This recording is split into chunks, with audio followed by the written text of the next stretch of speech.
Well, good afternoon. Thank you for coming to our panel. Three very distinguished guests in the blockchain and technology space, and we're very excited to kick off this conversation. So I like to make this interactive to start with. Raise your hand if anybody here uses cryptocurrencies besides trading and investments. I do. Okay. Raise your hand if you think that you will be using cryptos or blockchain technology in your everyday life in 5 years. All right. So a clear winner there. More show of hands in the second question. I think that's the theme of our conversation, the evolution of blockchain utility.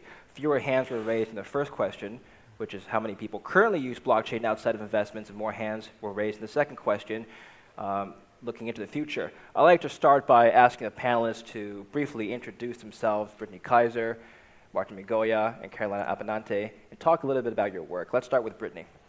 Hi, everyone. My name is Brittany Kaiser. I like to refer to myself as a data rights activist.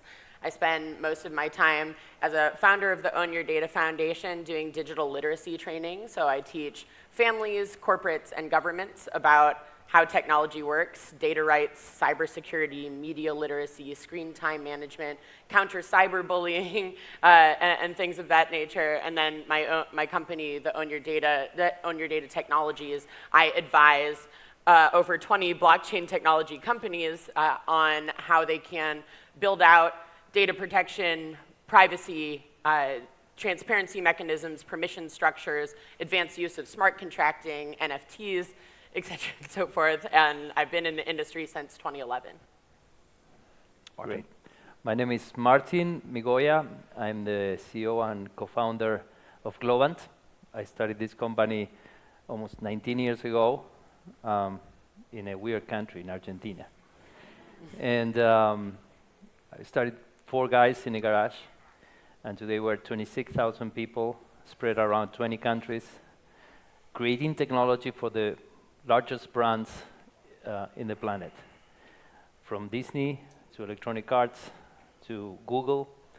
We have been working for these guys doing many different projects, and we're very proud. We got listed on the New York Stock Exchange, back in 2014, and we were very successful with that. But the most interesting thing we are doing is that we are reinventing the space of the professional services. A space that for more than 50 years has not been reinvented, has always been pretty much the same. And there's a lot of new things we're bringing to the market. We're very happy for that. And this place deserves, the professional service space deserves a reinvention, and we're trying to do that with our customers and with our team, which is really amazing. So some of them are here. Thank you. So this is what we do. Thank you. Carolina. Hello, I'm Carolina Abenante. I'm the co-founder of NYIAX. NYIAX is an advertising exchange, and we're built on the NASDAQ financial framework. That's why he mentioned NASDAQ on that.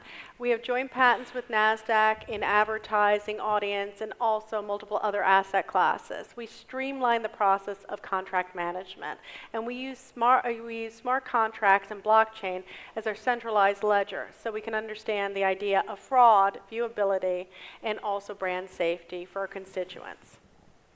Okay, perfect. So let's start by talking about the first question that was addressed in the opening by our MC, which is how businesses in particular can use blockchain technology. You'll notice that, well, not everybody here works for a business, and maybe they invest for themselves, but you'll notice that the first question, how many people currently use blockchain, fewer hands were raised in the second question. So how can we get adoption to a point where everybody in the room raises their hand and says, I'm currently using blockchain for not just crypto trading?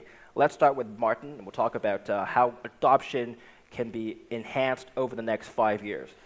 Absolutely. At Globant, we started, seeing this big, I would say, philosophical change that happened with 3.0 some years ago, and we created our own studio for the blockchain. And within that studio, we started to work with many different customers, and I would say that the moment we're living in terms of technology is really amazing, because for the first time there's a divorce between software and hardware that is happening, that is propelling this idea that software can be autonomous, software can be sovereign, And that is triggering a lot of applications that we are seeing in many different spaces, which, of course, crypto is one instance of that massive movement that is happening.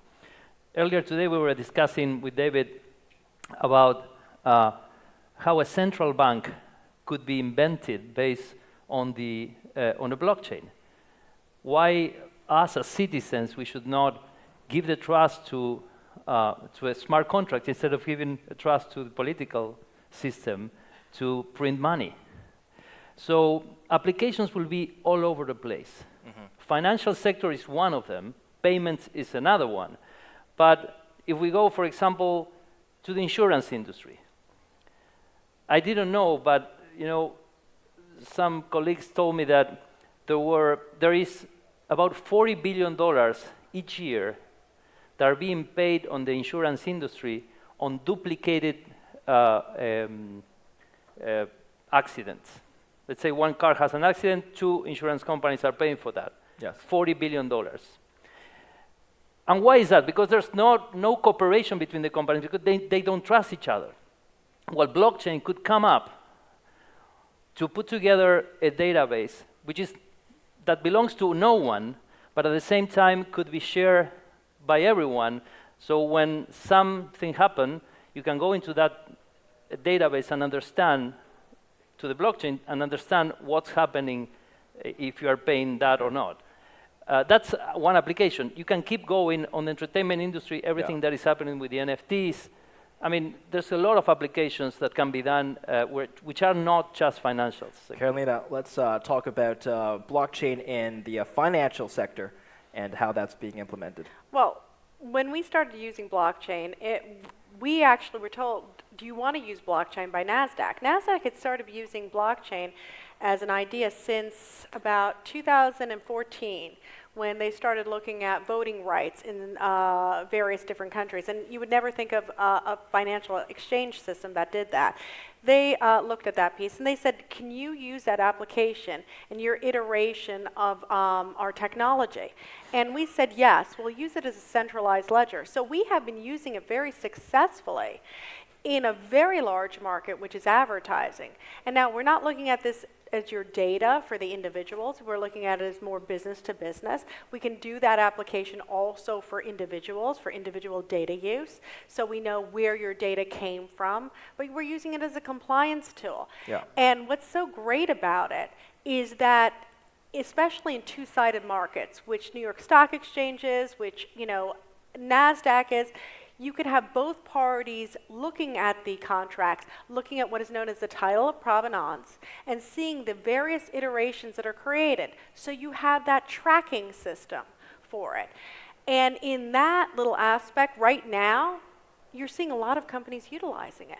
So you don't know that your companies are using blockchain, but they may be at this point for supply chain management of a contract. So Brittany, let's build on that, because you are the founder of your own nonprofit, Own Your Data. But prior to that, you were working at Cambridge Analytica. So you're very much intimate with the whole data building and collection process. Tell us how blockchain can be integrated with data provenance, data collection, data dissemination, and so on. Absolutely. So I like how you touched on the philosophical change from Web 2 to Web 3, and that you specifically said you use blockchain as a compliance tool. So as someone who helped build a company you've probably heard of called Cambridge Analytica, and then I took myself through the whistleblowing process specifically because I saw that most governments, militaries, political parties, and companies that I was working with all around the world as a director at Cambridge Analytica, that their data architecture was not good enough. They did not know what data they held. They did not know how to keep it safe. They did not know how to protect their cybersecurity or even have any standards. And in general, there was no way for individuals whose data was being used by these organizations to have any transparency, any tracking and traceability, the ability to have the right to delete, get their data back, choose how their data was used or not. So in my opinion, the most important applications of blockchain technology for business are twofold. One, being able to first recognize that individuals should have ownership over their data, more control and permission structures on where it goes or not, why it is used for certain purposes or not, and if it's monetized, to be able to get a slice of that back to the individual. which now is enshrined in law in the state of California and soon to be in the New York Privacy Act that we are working on passing, and in many other countries around the world that are starting to implement a data ownership model. But secondly, for the widespread use of smart contracting. So smart contracts instead of paper contracts mean it's a self-executing contract that allows you to choose what the rights are, exactly what decisions you're making about where data can go, how it can be used, and then it self-executes when the 6 months or the year that you've decided to share that data for are over. And so it allows you to have those permission structures in an incredibly scalable and trustless way, where I don't have to trust the people that are using my data, but I can use technology that allows me to have a digital identity. They never get access to my personally identifiable information, but they can use valuable insights from my data at an aggregated, either pseudonymous or anonymous level, and still be able to use data science, use advanced forms of predictive analytics in order to accomplish so much without ever compromising my privacy. I have a quick follow-up, and then we'll go back to the panel. So blockchain helps us track where the data is going and where it came from, but it doesn't give you ownership, right, which is what you were talking about. It doesn't enhance our privacy, does it? It definitely does. So Okay, being explain. able to use encryption when you are sharing data means that you can sign a smart contract and say, this is who I'm happy to share my data with for this long, for these purposes, and then in a zero-knowledge way, people can use my data without actually getting a copy of it. And it's possible that then I can make sure that it's never shared with tons of other organizations and used for purposes that I would never agree to. So it does protect my privacy, especially when using a digital identity, meaning my personally identifiable information is never shared and never kept on anyone's database at all. Okay, let's go back to the panel and address the last question in the description of this panel. What impact will the current crypto crash have? Show of hands if you think that the current crash will go even lower, bring prices down even lower. So about half the room, and show of hands if you think we're at the bottom, we're about to recover very soon. Wow, okay, this was a lot more bearish than I thought. I thought we were at a tech conference. Everyone's just, hopefully think, okay, that's fine, that's fair enough. All right, let's assume the audience is right. Let's assume things are going to get worse for the crypto sector in terms of prices, stock markets as well. I mean, crypto's been following the stock market. We were chatting offline, Carolina, right? So, the NASDAQ's been going down. We know Bitcoin's correlated with the NASDAQ. Let's assume that the audience is right and things will get worse. Prices will go down even further. Will we see a brain drain in the industry, Carolina? It hasn't actually looked at the NASDAQ. NASDAQ's gone down about 32.5%. Crypto's gone down much more than that. And if you look at Gunlatch, who's the bond king, you'll see that he says he wouldn't be surprised if it would go down to 10,000. Now, I don't believe him, but he has been right in several instances. It's a nice alternative currency that exists. But you agree it's correlated, right, with stocks? There is correlation to it. There is also an idea that it can be an inflationary hub similar to gold and other ideas of that. There needs to be more regulation that will come up to give that security and transparency to the individuals that are part of this. That is my opinion. It may not be the opinion of many people. It is an opinion that it also exists with the Senate in the United States. I don't look at outside the country because I'm a U.S. attorney, not a foreign attorney on it, but I do believe that there's going to be upward momentum. And in my industry, we're looking about 15%, and I know the people that are doing at this point in time, which are people from agencies that are looking for 15% in advertising and in other areas that are advertising related, that are going to use alternative currencies for business to buy and sell ads. So that means a lot. There is staying power for this going forward. Okay, so you're not concerned about... I'm not concerned about it. Everybody has a certain dips. All right. Martin, 25,000 employees in your company. I'll just ask you straight up. Coinbase laid off 18% of your staff. Are you going to lay off 18% of your staff? No way. All right. No way. Good thing we cleared that up. Any other thing to answer? No way. But I come from the future in a certain way. Okay. This is there's life after inflation. I come from Argentina, okay? Oh, you do know. So, in certain way, don't be that concerned about that because you guys will solve it very soon. I don't know when, but it will be solved soon. Anyway, what was the question? Okay. All right, so you're not laying off I people. got with the coming back from the future, and Okay, you came back from the future. All right, you're back in the present. The present day circumstances that cryptos have been crashing. Carolina addressed the problem, and she talked about how she's not concerned. Are you concerned about this crypto crash influencing businesses currently engaged in blockchain?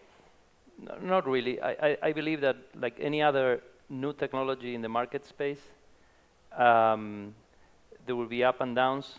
We already live like 3 different ups and downs on the crypto space, which are very deep. They will keep on going. I think the underlying technology is much stronger than any other, technology right now that is happening. So, we may trust we may have doubts as we have doubts with internet back in 1990s, but it will happen.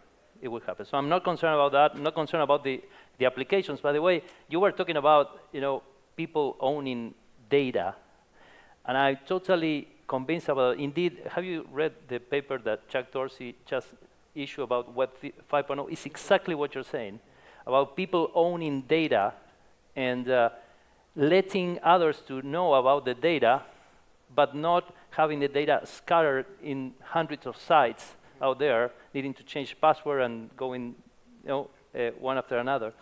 So I believe these changing technologies that are happening in many different ways, including, with new ideas like what's happening now with Jack Dorsey and Web 5.0. Don't ask me why, but they get to 5.0.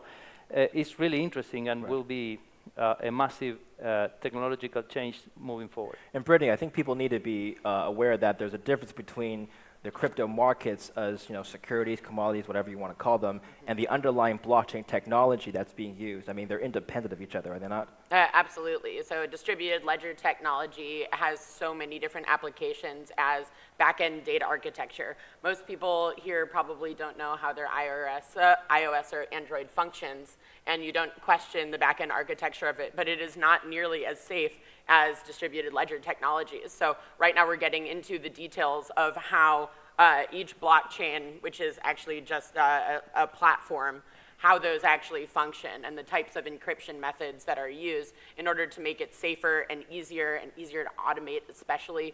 And so when we're thinking about that, that's a completely different application than speculative assets. But no, I'm not concerned about the crash either. I got my first Bitcoins at $1. It's, Bitcoin's up 20,000% since then, so I think it's all right. So drinks on Brittany after this panel. I wish I kept them all. But. Okay, well, we have a few minutes left. Carolina, I'd like to, we'll ask all the questions, everyone the same question, but Carolina, I'd like to start with you. What do you think, not for businesses, but for the everyday layman, what do you think is the #1 application that will be developed for everyday life usage going forward? Do you think we'll all be using, for example, digital currencies are coming online. El Salvador made Bitcoin legal tender. Do you think we'll be buying coffee with Bitcoin soon? Anyway, what do you think? Well, definitely the USD. That is one thing that is going to be happening. Yeah. There are many projects over there, and I know John Carlo's working on that quite a bit in DC. So we're going to see that advent of it. I do think that for privacy concerns, exactly what Brittany says, you're going to be able to own your privacy. So when you're dealing with any kind of ad that will come out, you will know that you have given permission for them to target you. Now, there's a lot of stuff that we have to deal with because we are dealing in 40 milliseconds in the time an ad is going to be shown. Blockchain doesn't utilize that, but can we use other technologies on top of it, such as clean rooms and others, that can house your wallets for your data in there, and then speed that up? I think that that's a possibility. There's going to be multiple technologies that are going to be used that you're going to see in e-commerce and also in advertising that are going to protect you and possibly give you an ownership to this and some kind of remuneration. And I think in the next 5 years, that's going to be a reality. Martin? Can I say 3? You only have time for 1. Central banks. Yeah. Entertainment with NFTs and everything that is happening there to redistribute the money in a much wiser way, and I will leave it there. Okay, and Brittany? Smart contracts for data ownership. Okay. Got it. Good. Well, thank you for joining our panel. Our time is up, so thank you again to Brittany Kaiser, Carolina Abenante, and Martin Migoya. My name is David Lin, anchor and producer for Kitco. Thank you. Have a good afternoon. Very good. Congratulations.